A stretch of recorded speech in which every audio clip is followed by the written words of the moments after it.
Yan na, isang mapagpalang araw na naman po sa ating lahat, mga kalingap, mga ka-business, mga kapapi. Panibagong araw, panibagong reaction ulit po tayo.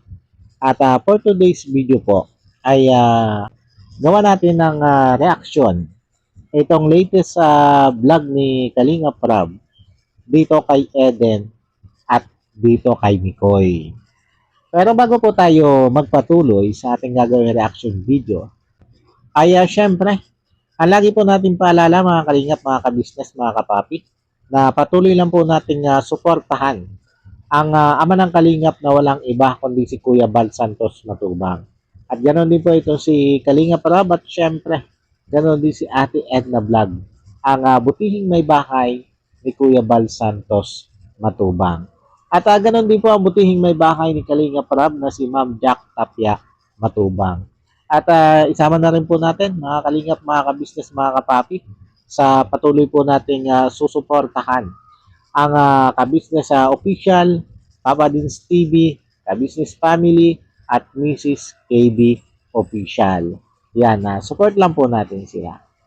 At ito na nga po, mga kalingap, mga ka-business, mga kapapi. Dito sa latest vlog, nito si Kalinga Prab, patungkol nga po dito kay Eden at kay Mikoy ang ating re-reactionan.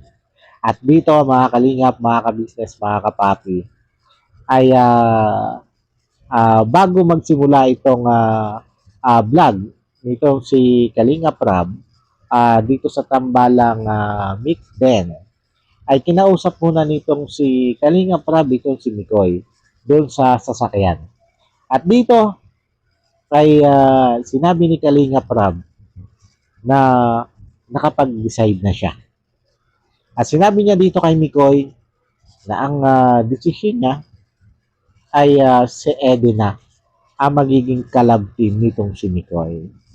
At dito mga kalingap, mga ka-business, mga kapapi, ay nakita natin na tila ba nalungkot itong si Mikoy. Sa bagay, hindi lang pala tila, kundi talagang nalungkot dito itong si Mikoy sa narinig niyang ito dito kay Kalinga Prab. Bagamat sabi dito ni Mikoy ay kung sino man dun sa dalawa yung mapili ni Kalinga Prab ay medyo ika ngay malulungkot siya at mamimiss niya kung sino man yung hindi mapipili. Kaya nandito mga kalingap, mga ka-business, mga papi, ay medyo tinokso din itong si Kalinga Prab itong si Mikoy. At eto, pakinggan natin itong clip video na ito. Itong clip video pong ito yung matapos sabihin ni Kalinga Prab na yung kay Eden yung ipagpapatuloy. At ito yung reaction nito si Mikoy. At eto po, panoorin natin. Okay din. Ano, okay lang. And for sure, Parang di ko nakita sa mata mo okay eh. hindi ko nakakamdaman ako. Joke lang. Okay lang bro. Pero alam niyo sa totoo lang mga kalingap, mga ka-business, mga kapapi, marami ang nakapansin dito kay Mikoy na talaga nalungkot siya. Nung malaman niya na etong kay Eden na lang ang itutuloy. At syempre, dahil nakapag-decide na ito si Kalinga Prab, ay ititigil na yung kay Krista. Yun yung naging setup dito ni Kalinga Prab sa pagsasabi kay Mikoy. Pero yun nga, dahil sa nalaman ni Mikoy na yan, sa narinig ni Mikoy na yan, dito kay Kalinga Prab ay halatang halata natin. Mga Kalinga, mga ka-business, mga kapapi, yung kalungkutan sa muka nito si Mikoy. At ang ika nga ay kalungkutang ito ni Mikoy ay nadala niya hanggang nung time na magkausap na sila nitong si Eden. Halatang halata sa mukha ni Mikoy na yung lungkot na kanyang nararamdaman ng mga oras na yan. At bagamat pinipilit niyang tumawa at maging masaya sa harap nitong si Eden, ay napansin pa rin ni Eden na tila ba itong si Mikoy ay hindi ganon kasigla. Kumbaga, may dinadalang lungkot. At dito pa nga ay sinubukan nitong si Mikoy na magpatawa patungkol doon sa salitang hamag. Kumbaga, inungkat niya yung salitang hamag para maging ika nga ay medyo buhay yung pagkukwentuhan nila nitong si Eden. At dahil medyo ika nga ay magulo yung utak dito ni Mikoy, ay tinanong na lang niya itong si Eden kung ano ba yung kanilang gagawin. At eto, pakinggan natin mga kalingap, mga ka-business. Kung ano yung sagot nitong si Eden. Ano palang gusto mong gawin natin habang naghihintay tayo ng drinks natin? Kayo po, pwede na naman po ako kantahan, ganun. Dito, nagulat ito si Mikoy doon sa sinabi ni Eden. Kaya nga naitanong niya dito kay Eden, nanonood ka, no? Di ba? At inamin naman ni Eden na nanonood siya. Kaya lang, alam niyo mga kalingap, mga ka-business, mga kapapi, ang tingin ko, kung bakit nagtanong itong si Mikoy, kung ano ba yung kanilang gagawin, ay para nga mawala sa isip niya yung si Krista. Kasi nga, nalulungkot siya na matitigil na yung tandem nila nitong si Krista. Tapos eto pa, nabuksan pa mismo nitong si Eden yung patungkol doon kay Krista. Ito, ituloy lang natin, mga kalingap, mga ka-business, mga kapapi. Siguro nanonood ka, no? Po, Napanood mo ba? opo. Medyo, nga po kayo ni Chris, nakakakilig po kayo. Okay, tamo. Pati si Eden ay kinilig sa tambalang ni Chris. Di ba? Minado si Eden na kinilig siya doon sa tambalan nito si Mikoy at saka nitong si Krista. Pero, eto, may mga sumunod pa silang pinag-usapan. At ituloy natin. Naalala ko tuloy. Dito mga kalingap, mga ka-business, mga papi, hindi maiwasan nitong si Mikoy na maging seryoso yung kanyang muka. Na maging seryoso ang ang kanyang aura. Dahil nga dun sa nabanggit na yun ni Eden. Kasi nga naalala niya itong si Krista. At ang alam niya ay matitigil na nga yung kanilang tandem ni Krista. Dahil ang ipagpapatuloy ay itong kay Eden. At eto, napansin din ni Eden ang kalungkutan na naramdaman dito si Mikoy. Eto, tuloy lang natin. Okay lang po kayo? Okay lang. O, diba? Maging si Eden ay napansin yung kalungkutan ni Mikoy. Lalo na nga, nung mabanggit nitong si Eden, yung patungkol kay Krista. Kaya ganun yung naging tanong ni Eden dito kay Mikoy. Kung okay lang ba daw itong si Mikoy. Pero sabi naman ni Mikoy, okay lang siya. Kumbaga, pinipilit niya na ipakita kay Eden na okay siya. Pero yun nga, hindi kasi kayang itago kung ano yung lungkot niyang nararamdaman ng mga oras na yan. Ito, tuloy lang natin. May naalala lang ako. Sino po? Wala. Dito, halatang halata na alam ni Eden kung sino yung sinasabi nitong si Mikoy na naalala niya. Kaya nga ang tanong niya dito is, sino po? Di ba? Alam ni Eden na ang tinutukoy dito ni Mikoy na naalala niya ay si Krista. Kasi yun din lang naman yung binanggit ni Eden eh. Yun din lang naman yung pinatungkulan ni Eden, di ba? Ito, tuloy lang natin. Gusto mong kantahan kita? Opo. Dito sinubukan ni Mikoy na mag-change topic eh. At tinanong niya itong si Eden kung gusto ba daw nitong si Eden na kantahan niya ito. At nung sabihin ni Eden na opo, ay biglang sinabi ni Mikoy na susunod na lang daw. Kasi hindi nga siya prepare. At malamang sa malamang, kaya niya nasabing hindi siya prepare nito mga oras na ito, ay kasi nga ando sa puso niya yung lungkot. Kumbaga wala siya sa kondisyon. Ito, tuloy lang natin. Next time na lang siguro. Wala tayo. Ay, may po yata kayo sore throat. Meron. Pero okay lang. Di ba? Nice excuse. Meron daw siyang sore throat. Kaya, hindi siya makakakanta. Di ba? Ito, tuloy lang natin. Ang dami pala nagtatanong. kumakanta ka din? Opo. Talaga? Wow! Nako. Tahimik lang po, pero ano. Tahimik ka pero kumakanta ka din? Gusto ko marinig yan. Ako din. Parang gusto ko din marinig itong boses ni Eden habang kumakanta. At malay natin na baka ang dalawang kapartner nitong si Mikoy o ang dalawang katandem nitong si Mikoy sa ngayon ay parehong magaling kumanta. O di ba? Mas maganda 'yun kung parehong talented. Itong pareho niyang katandem na ito. Di ba? Pero sana kung halimbawa man kumanta itong si Eden at para dun sa mga fans nitong si Krista, sana naman wag din nating ika nga ay i-compare kung ano yung boses ni Eden at saka boses nitong si Krista.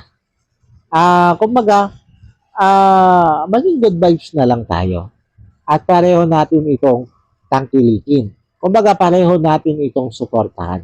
Kasi, kalingap naman to eh. Isang kalingap lang yan eh. At iba sabi nga, one kalingap, one family. At ito, tuloy na natin. Nga pala, may gusto akong itanong. Ano yung naramdaman mo nung time na pinanood mo yun? Ano po, masaya po, tas ano, kasi po kakaiba yung ano, yung vlog ni Kuya Rob, ganun, tas ang cute. Cute. Hindi ko malaman dito kay Mikoy kung gusto ba niyang iwasan pag-usapan si Krista o hindi. Kasi ngayon, di ba, siya na yung nagbubukas para pag-usapan ito si Krista. Di ba? Mikoy, huwag naman sa harap ni Eden. Kasi hindi natin na alam kung ano yung mararamdaman dito ni Eden. Di ba? Kumbaga, baka ma-insecure siya na isipin niya na mas okay si Krista. Di ba? Pwede kasing ganon. Pero ano nga kayang naramdaman nito si Eden nung mapanood niya yung vlog nito si Krista at ni Mikoy? Eto, tuloy lang po tayo at alamin natin kung ano nga bang naramdaman ni Eden. Hindi ka nagselos? Siguro. Siguro. Yun lang. Yung sagot na siguro, ang katumbas nun, oo. Hindi ka naman sasagot ng ganyan kung hindi ka nakaramdam ng kahit kaunting selos eh. Di ba? At bakit nga ba? Bakit nga ba tila ba nagselos ito si Eden dito sa vlog ni Mikoy at nito si Krista? Ito, tuloy lang natin. Nako. Tara, cheers tayo. Parang biglang kanabahan si Mikoy dito sa naging sagot na ito ni Eden. Ito, tuloy lang tayo. Okay lang naman po na ano, okay lang sa akin kasi yun naman po bagayin ano ni Kuya Rob, yung pampagood vibes lang. Yeah. Tsaka ano, nag-enjoy lang talaga kami sa pagkanta. And di ba, nakita mo, tawag sa akin ni Krista, Kuya. Teka, Mikoy. Bakit nga ba kailangan mo magpaliwanag ng ganyan kay Eden? Ha? Bakit? Eto, tuloy lang natin. Alam mo, gusto ko marinig mo boses mo. Ay, Ano bang Ngayon mga po? kinakanta mo? ano po, mga English. English? Pwede parinig. Ano po, medyo marunong lang naman po ako. Pero hindi ako magaling kumanta. Di po ako kasi kasing galing ni Krista. Oh, grabe naman yun, Eden. Napaka-humble mo naman. Pero, alam mo, Eden, siguro nga, ang galing talaga si Krista. Alam naman natin yan, di ba? Alam natin kung gaano talaga kaganda ang boses nitong si Krista. Pero, Eden, ano man yung boses mo, hindi man yan singganda nitong boses nitong si Krista, wag mong i-compare yung sarili mo kay Krista. May sarili kang diskarte ng pagkanta, hindi man ganon kaganda o kagaling kay Krista, okay lang yan. Hindi naman pagalingan dito eh. Ika nga nitong si Mikoy, di ba? At ito, ituloy lang natin. Ano ka ba? Okay lang yun. Wala naman yan sa pagalingan yan eh. Tsaka ang dami ding nag-request, sa totoo lang. Okay lang ba? Okay lang. Sige na. Next time na lang po pag ano. Sige, next time. Asahan ko yan. Promise? Promise, Opo, pag kakanta mo ano. next time. Opo, promise po. Oh, yan ha, Eden. Nag-promise ka na. At sana to pa rin mo itong promise mo ito. At sabi ko nga ay isa ako sa mag-aabang diyan sa vlog nyo nitong si Mikoy o sa susunod na vlog nyo dalawa, nakakanta ka na. At sabi ko nga, huwag mong minusin ang iyong sarili. Kahit hindi man asing ganda ng boses ni Krista ang boses mo. At ito mga kalingap, mga kabisnes, mga kapapi. Di ba may mga nababasa tayo na puro love team na lang ito sila Kalingap Rab. May mga nagsasabi nga na ibinubugaw nito sila Kalingap Rab, yung mga angels. Ito po kasi mga kalingap, mga kabisnes, mga kapapi. Ito yung benepisyo ng love team dito sa mga angels. Kita nyo, padalawang vlog pa lang ito ni Kalingap Rab dito kay Michael at Eden, ay eto na. May magandang blessing nang natanggap ito sa Eden. At ito nga yung pasurpresang ibinigay nitong si Mikoy dito kay Eden. At ito nga ay isang laptop na magagamit nitong si Eden sa pag-aaral. Diba? Yan yung benepisyo. O yan yung magandang benepisyo ng love team ni Kalingap Rab. At bukod pa nga dyan sa laptop na yan, ay may binigay pa rin itong si Kalingap Rab na mga blessing. Galing pa rin sa mga sponsor. Bukod pa dyan, yung ibinigay ni Kalingap Rab na halagang 6,000 galing naman sa channel nitong si Kalingap Rab. Diba? Kaya dun sa mga tumututol dyan, sa love team nitong si Kalingap Rab, o sa paglalab team nitong si Kalingap Rab, sa mga angels o sa mga Kalingap angels, ang mas tingnan po kasi natin dito ay kung ano nga ba yung nakukuha na magandang benepisyo dito ng mga Kalingap angels. Diba? Yun po yung tingnan natin. Huwag natin tingnan yung negatibong pilit nating isinisiksik sa ating utak. Diba? At ito mga Kalingap, mga kabisnes, mga kapapi. Bago tinapos ni Kalingap Rab itong vlog niyang ito, ay isang revelasyon ang isiniwalat niya dito kay Michael. At sinabi niya na sinusubukan lang pala niya itong si Michael kung gaano ito ka-professional. Diba? Eto, pakinggan natin ang usapan dito ni Kalingap Rab at saka nitong si Michael. Bro, Bro, okay yung vlog natin. Maganda. Pero okay lang po kasi medyo iba ako ngayon eh. Oo nga pansin ko rin. Parang, Hindi ikaw nahalata kita bro. Iba ka ngayon. Yes, Kalingap Rab. Kahit kami, halatang-halata namin ang pagkakaiba ngayon ni Michael kumpara nung mga nakaraang vlog. At ito tuloy natin. Nakaramdam lang po ako ng lungkot. Malungkot ka. Pero Pero bro, nairaos naman. sasabihin ako sa'yo. Kasi bago ako mag-vlog, bago ka dumating, iniisip ko na sabihin sa'yo yun. Kaya nga po, Na si Eden na yung kalabtin mo. kaya nangyari parang hindi tayo naging joker ngayon eh. Bakit? Kasi yun po, nakaramdaman din ako ng lungkot. Pero okay lang naman po. Sabi ko nga, di ba? Grabe Michael. Halatang apektado ka. Na si Krista ay hindi mo na makakatandem. Yan kasi yung alam ni Michael dito eh. Hindi na niya makakatandem itong si Krista. At hanggang sa ito nga, inireveal na nito si Kalingap Rab ang totoo. Eto, tuloy lang tayo. Ano na yun? May ibig sabihin na yun. Yung sinabi mo, nalungkot ka eh. Ba't ka nalungkot bro? Ano ibig sabihin nun? Mamimiss ko po siguro kumanta. Mamimiss mong kumanta. Di ba? Pati si Kalingap Rab ay nagsasabi na may ibig sabihin na yun kung bakit nalungkot itong si Michael. Pero nang tanongin nito ni Kalingap Rab, ay sabi nga nito si Michael ay namimiss lang niyang kumanta. O talaga ba, Michael? Yung pagkanta lang ba talaga ang mamimiss mo? O ang mismong mamimiss mo ay itong si Krista? Tuloy lang natin. Di yung kulitan po natin kapag ginagawa natin, yun yung talaga yung pinakamamimiss ko doon. Yun. Kasi ang kukulit natin lahat. Yun pala naman. Pati naman pala yung kulitan nila ang mamimiss niya. Ito na, tuloy natin. Pero bro, ang totoo niyan is hindi pa naman. Alam pong hindi pa natin. Hindi pa yun official. Grabe ha. Kita nyo? Nung sabihin ni Kalinga Prab na hindi pa yun official. Kita nyo naman kung gaano naging masaya dito si Michael. Kung gaano yung pinakitang saya dito nitong si Michael.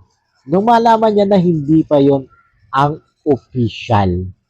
Ay nako Michael, halatado ka.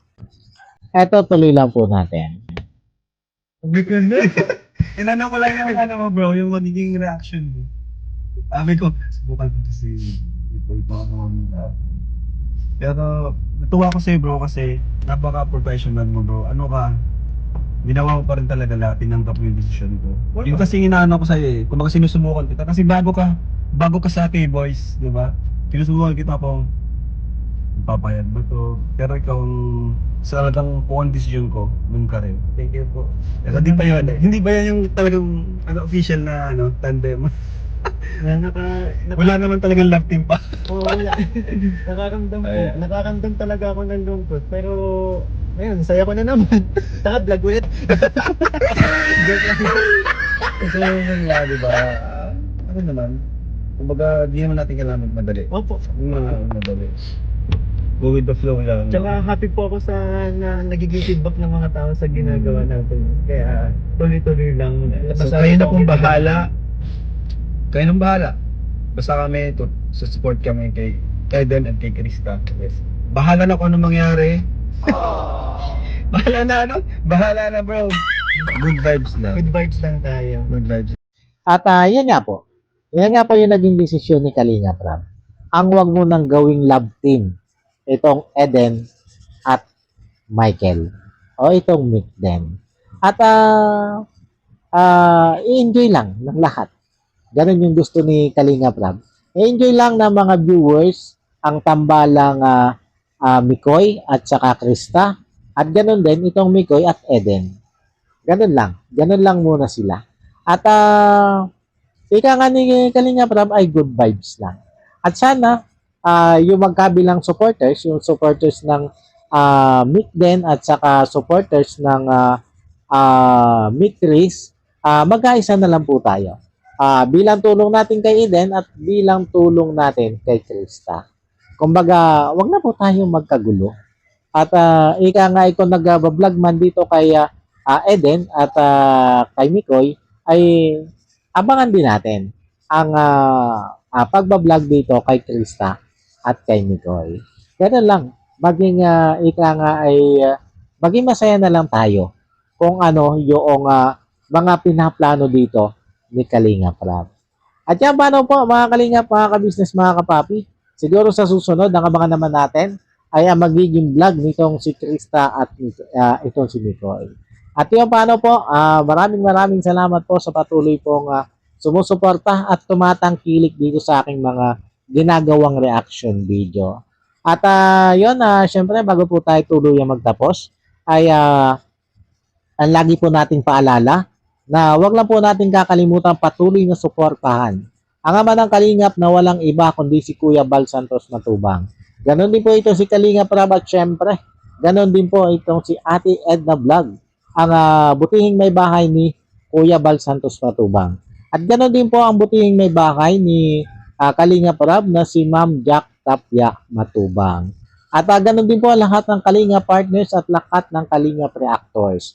At isama na rin po natin mga Kalingap, mga ka-business, mga kapapi, sa patuloy po natin susuportahan ang ka-business official, Papa Dins TV, ka-business family at Mrs. KB official. At ganoon din po ang lahat ng kanyang kagwang at lahat ng ka-business reactor. At ito po mga Kalingap, mga ka-business, mga papi, makisama na rin po sa inyong susuportahan. Ito ang ilalagay ko po dito sa screen. Eto po sila. Our hearts beat to the city streets. We began to feel the fire. We rise like tall buildings as the chemicals they take us higher. The night's young, it has just begun as she puts her hand in. At yan, pasupport naman po niyan mga kalingap, mga ka-business, mga papi. At yan muli po ay maraming salamat po. God bless po sa ating lahat. I love you all. Bye-bye.